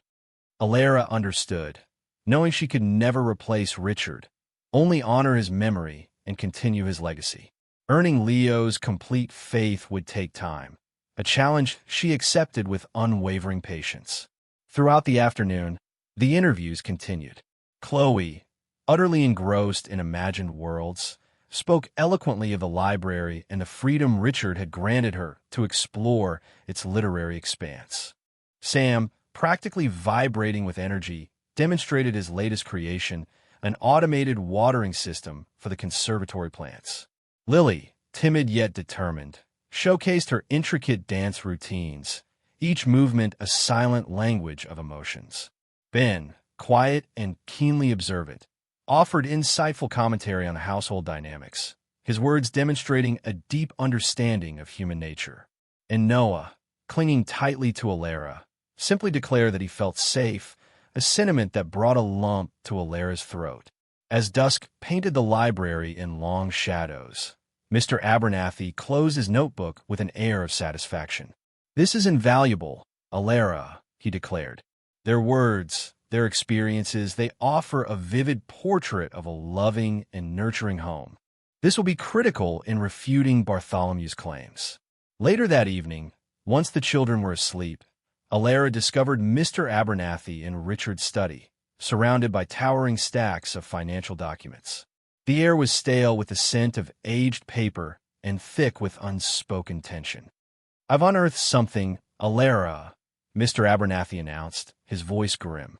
He slid a file across the desk. "Bartholomew, he has a past riddled with dubious dealings." Alara picked up the file, her heart pounding, and found court records, news articles, and internal memos detailing Bartholomew's involvement in a string of fraudulent schemes. He stood accused of swindling investors, embezzling funds, and engaging in illegal stock trading. "This is damning," Alara whispered, her fingers trembling as she absorbed the details. "Indeed," Mr. Abernathy confirmed. "It appears Bartholomew has a pattern of preying on the vulnerable for his own enrichment. This could severely tarnish his reputation and weaken his bid to seize control of Oakhaven." "But will it suffice?" Alara asked, anxiety coloring her voice. Mr. Abernathy met her gaze, his eyes resolute. "It's a beginning. We will use this evidence to expose Bartholomew's true nature. We will demonstrate to the court that he is unfit to be entrusted with the well-being of these children or the legacy of Oakhaven." Alara dedicated the following days to scrutinizing the documents, familiarizing herself with every aspect of Bartholomew's past transgressions. A wave of fury washed over her, directed not only at him, but also at a system that allowed such individuals to exploit others. She knew she had to fight, not just for the children, but for all those harmed by Bartholomew's avarice. She sought out Chloe in the library. "Chloe, could you lend me a hand with something?" Chloe looked up from her book, concern etching her brow. "Certainly, Alara. What is it?" "I need your assistance organizing these documents," Alara replied, indicating the piles of files on the table. "It's crucial, and I believe you'd excel at it." Chloe, hesitant at first, acquiesced. As they collaborated, sorting through the papers and developing a system for tracking the information, Alara experienced a sense of camaraderie with the young girl. Chloe's keen intellect and meticulous precision proved invaluable. One evening, Alara assembled the children in the drawing room. The atmosphere crackled with tension, the air heavy with unspoken fears. "I want to be honest with you all," Alara began, her voice steady. "Bartholomew is going to challenge me in court. He wants to take Oakhaven from us." A collective gasp swept through the room. Noah began to sob, burying his face against Alara. "But I won't let him," Alara continued, her voice gaining conviction. "I promise you, I will fight for you, for Oakhaven, for our home. I will exert every fiber of my being to protect you." Leo stepped forward, a newfound respect gleaming in his eyes. "We'll fight with you, Alara," he asserted, his voice firm. "We're a family now, and families stand together." The other children echoed his sentiment, their voices converging in a chorus of determination. Alara surveyed them, her heart overflowing with love and gratitude. They were her family, her driving force, and she would not fail them. The impending court battle loomed large, a formidable obstacle that filled Alara with both trepidation and resolve. She knew the road ahead would be arduous, but she was prepared. She had the children by her side, Mr. Abernathy's steadfast support, and the unshakable truth as her ally. She was ready to confront Bartholomew and expose his deceptions. She was ready to fight for her family, their home, and their future. She would not allow Richard's legacy to be sullied. She would not allow Bartholomew to prevail. The courtroom showdown. A hushed stillness permeated the courtroom, thick with bated breath. Beams of sunlight pierced the high windows, illuminating swirling dust motes in the otherwise silent space. At the defendant's table, Alara sat, her knuckles white as she gripped her hands together, a persistent tremor resonating deep within her. She risked a glance at the children seated behind her. Leo's jaw was rigidly set, a tic betraying his anxiety. Maya clutched her well-loved sketchbook, her gaze flitting nervously around the chamber. Chloe, surprisingly serene, stared fixedly at a point beyond the elevated bench. Sam, Lily, Ben, and even little Noah appeared ashen but determined, their small hands linked for support. Bartholomew Ainsworth, immaculate in a bespoke suit that reeked of privilege, addressed the judge, his voice resonating with arrogance. "Your Honor," he began, a condescending tone lacing his words. "As Richard Ainsworth's closest relative, I naturally have concerns regarding the administration of his estate. Oakhaven is a considerable asset, one currently being mismanaged." He made a dismissive gesture toward Alara. "My colleague, while no doubt possessing good intentions, lacks the necessary expertise and, quite frankly, the suitable lineage to secure its future. My aim is to liquidate the property, ensuring Richard's obligations are settled and any surplus funds are judiciously invested for the benefit of philanthropic endeavors." A queasy feeling arose in Alara's stomach. Philanthropic endeavors. The investigation Mr. Abernathy led suggested dubious charities linked to Bartholomew, mere fronts crafted to pilfer funds. Ms. Eleanor Vance, her own lawyer, a woman with an affable face, stood. "Your Honor, we maintain that Alara Reyes is eminently capable of not only stewarding Oakhaven, but more importantly, of offering a nurturing and stable environment to the children who call it home.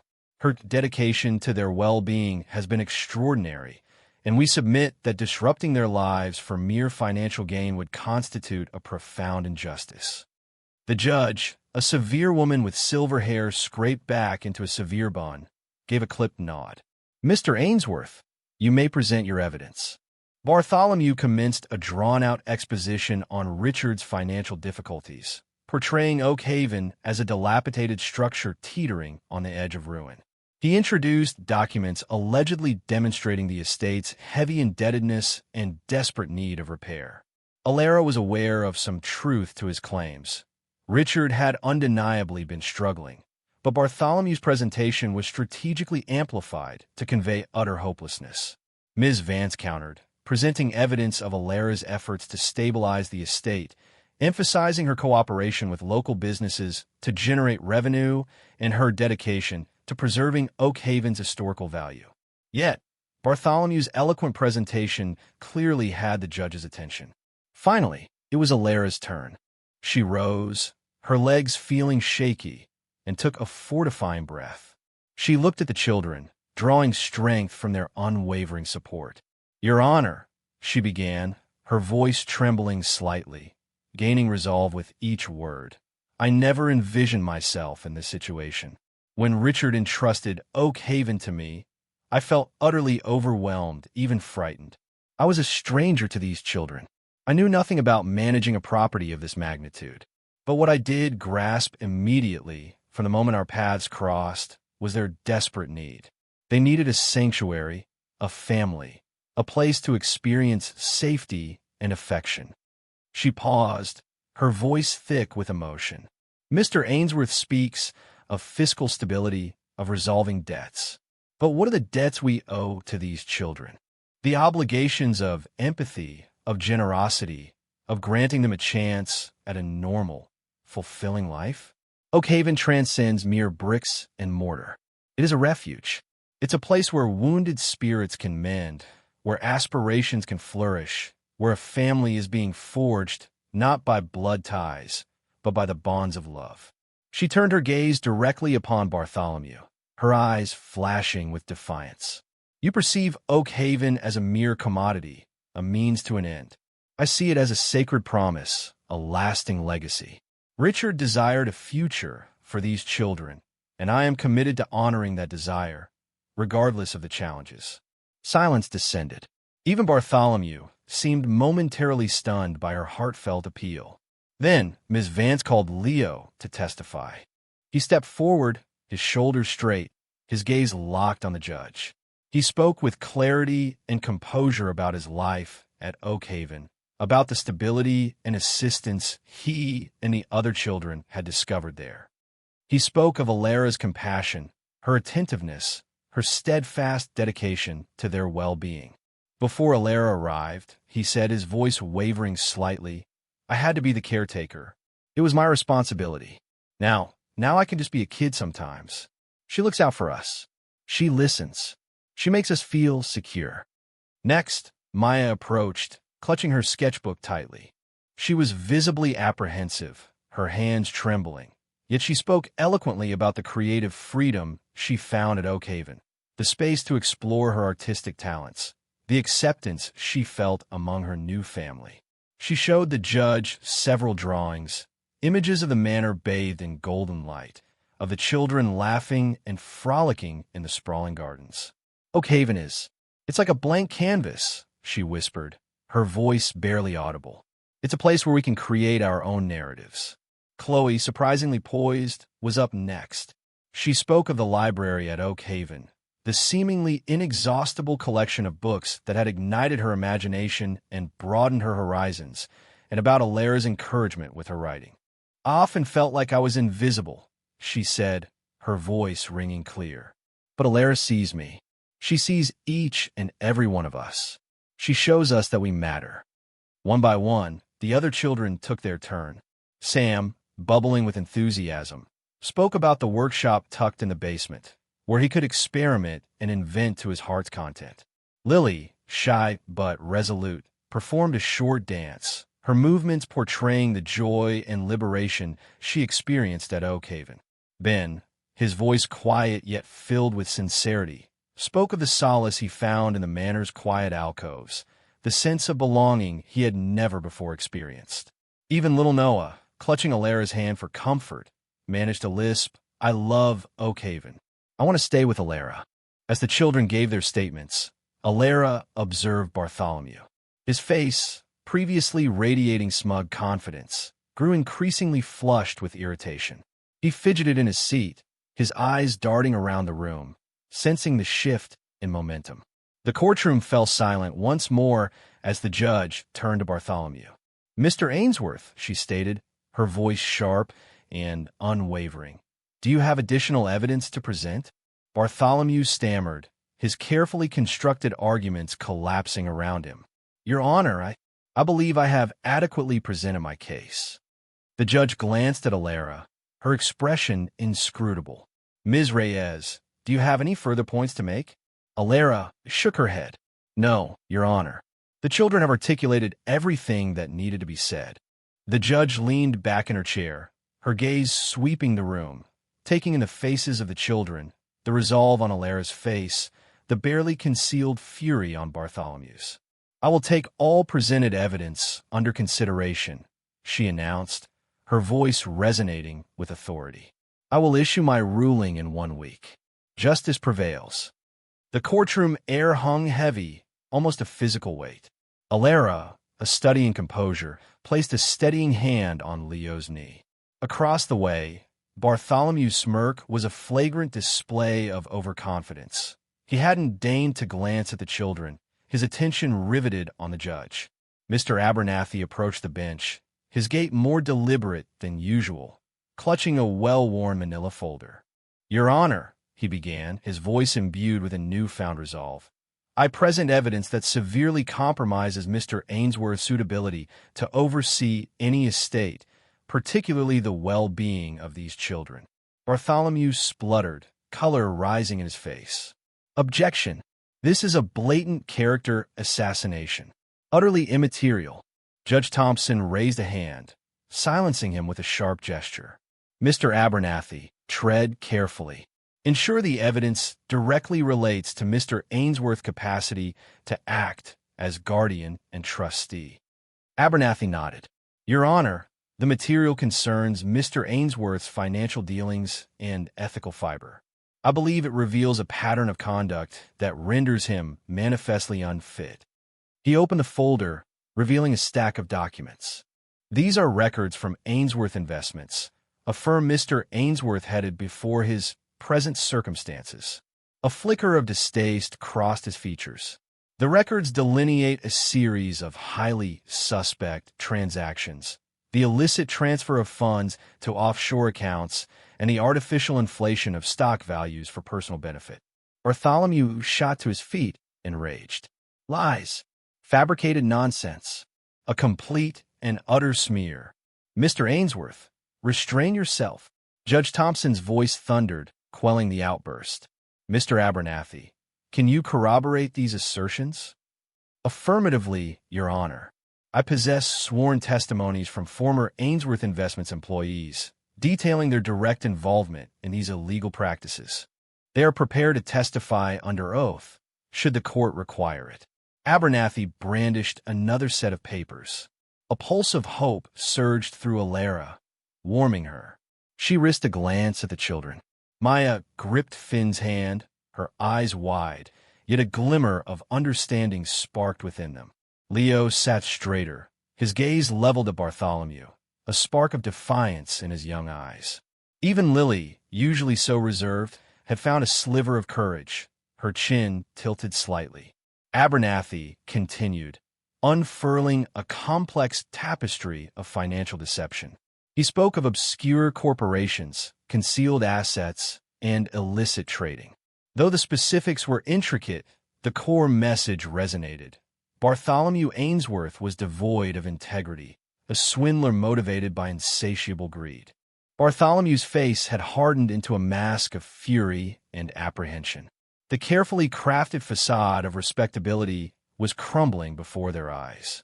He resembled a trapped animal, his bombast replaced by a desperate, cornered look. Finally, Abernathy concluded, Your Honor, these actions reveal a profound lack of moral compass and a willingness to exploit others for self-enrichment.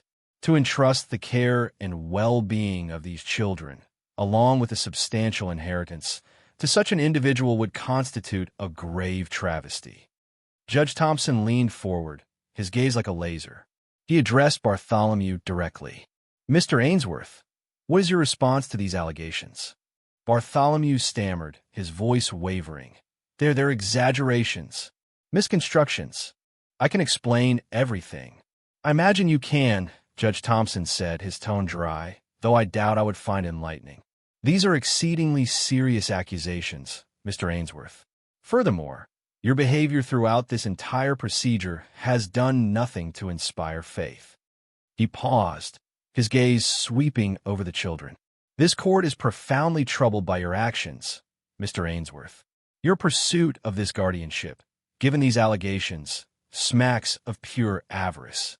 Your conduct is unethical and, frankly, reprehensible. Bartholomew slumped back, vanquished. His fight evaporated. His shoulders drooped, his eyes devoid of fire. He suddenly appeared old, diminished. Judge Thompson shifted his attention to Alara.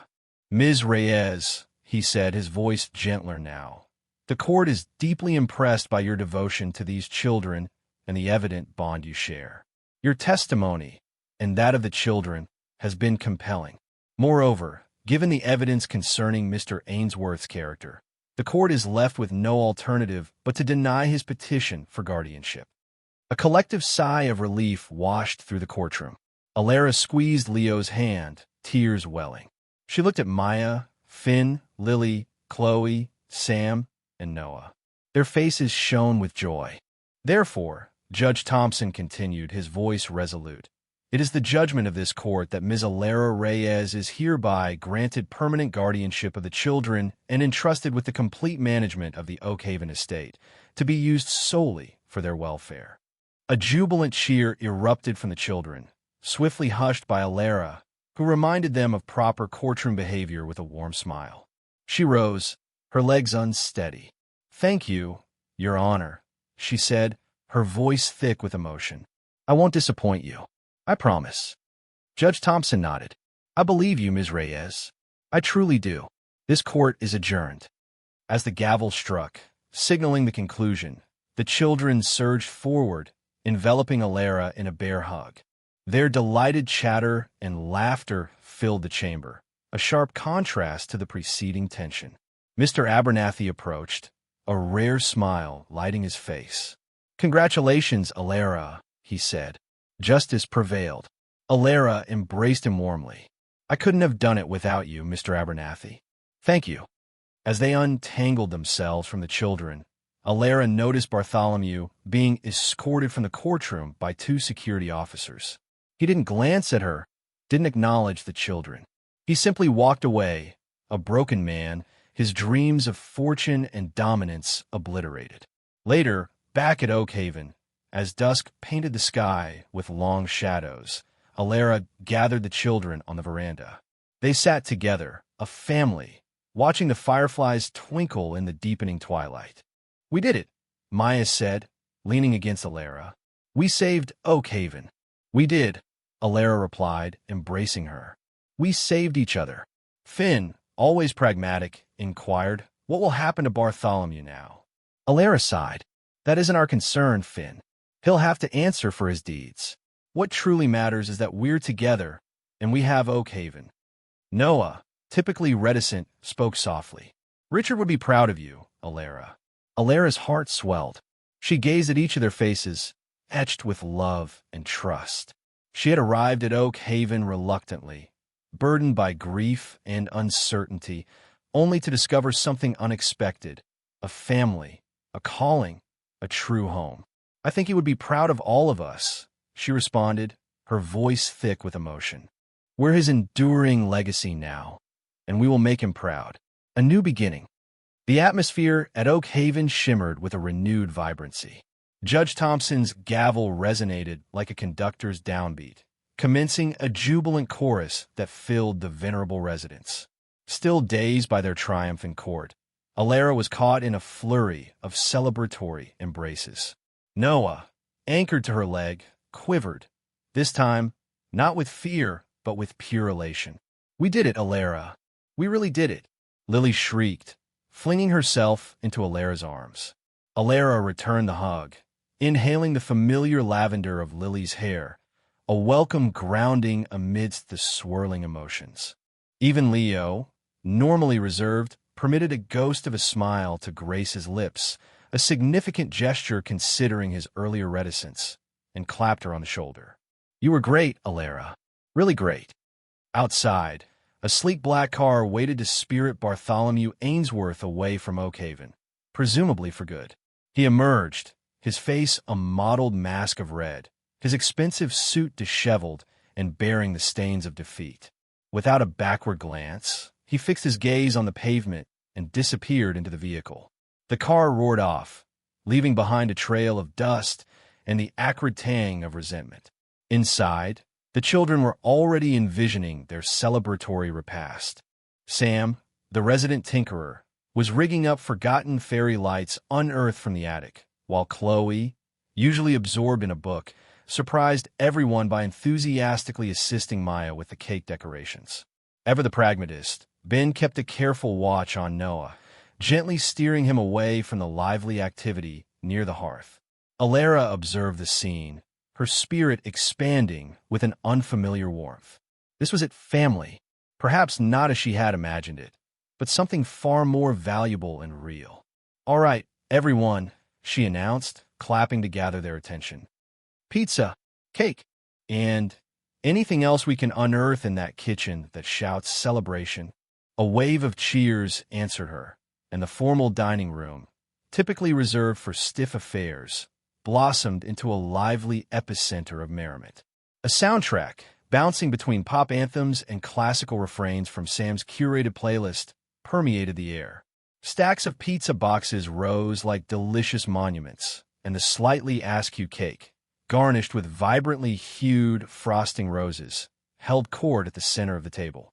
As the evening deepened, the boisterous sounds gradually quieted, replaced by a contented hush. The children, emotionally depleted from the day's journey, began to succumb to sleep, one after another. Alara found herself seated on the floor, her back against the comforting leather of an armchair, Noah peacefully nestled in her lap. Leo sat opposite her, his expression unreadable. At last he spoke, his tone soft and hesitant.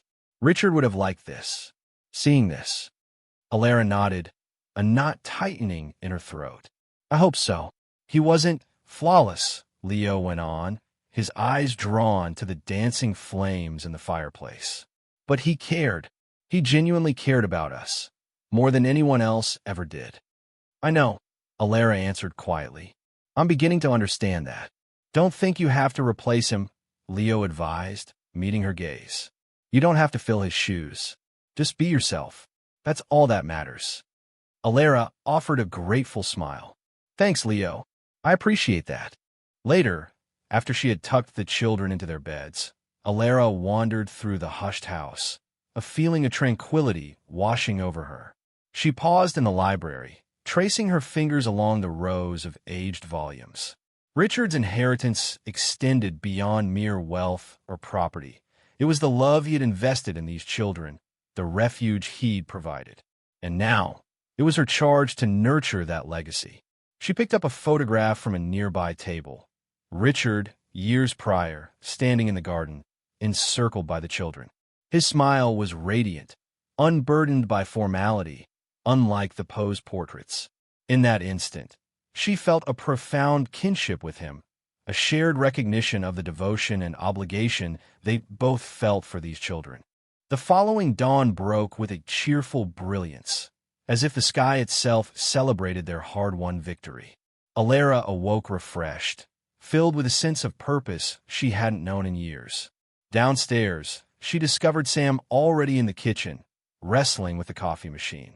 Morning, Alara, he greeted her brightly, his face smudged with grime. Trying to upgrade this fossil. It's prehistoric. Alara chuckled. Good luck with that, Sam. Maybe just stick to toast for now. As she started breakfast, the others gradually appeared, their faces still bearing the traces of slumber. They carried a newfound spark of hope in their eyes, a quality missing before. What's on the agenda for today? Maya wondered, her voice barely audible. Alara smiled warmly. Whatever you want.